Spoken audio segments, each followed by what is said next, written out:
Diqqat aholiga shoshilinch xabar. O'zgidromet agentligi avgust oyida kutilayotgan 1 oylik ob-havo prognozini e'lon qilib, xalqni ogohlikka chaqirdi.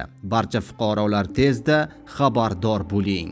Avgust oyidan O'zbekistonda havo harorati keskin o'zgarishi kutilmoqda. Assalomu alaykum, hurmatli tomoshabinlar. Eng so'nggi xabarlarni doimo kuzatib borish uchun kanalimizga obuna bo'lib, like tugmachasini ham bosib qo'yishni unutmang. Like bosganlar videorolik oxirida 15 ming so'm egasi bo'lasiz. Diqqat qiling, O'zgidromet O'zbekistonda 2026-yil avgust oyi uchun ob-havo prognozini e'lon qildi.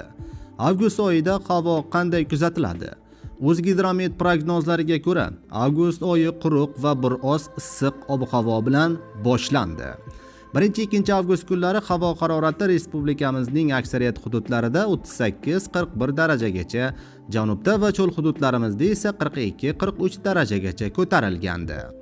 Oyning birinchi yarmida shundan so'ng harorat 4 va 5 avgust kunlariga kelib pastlaydi. Oy davomida kunduzi harorat 38-33 daraja atrofida bo'ladi. Ayrim hududlarimizda esa 40 darajagacha yetishi kutilmoqda.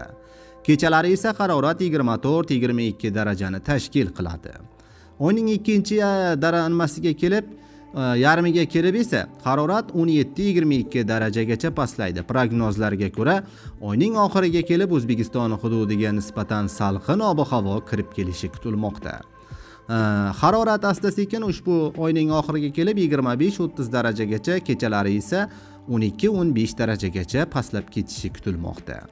O'zgidromet ma'lum qilishicha, 2026-yil avgust oyida yog'ingarchilik miqdori ko'p yillik me'yorlarga nisbatan ayrim hududlarda ko'proq bo'lishi kutilmoqda. Prognozlarga ko'ra, oyning ikkinchi yarmida kunduz kunlari asosan qisqa muddatli yog'ingarchiliklar bo'lib o'tadi. O'zbekistonda sodir bo'layotgan xabarlarni doimo birinchilardan bo'lib kuzatib borish uchun like bosib kanalimizga obuna bo'lishni unutmang.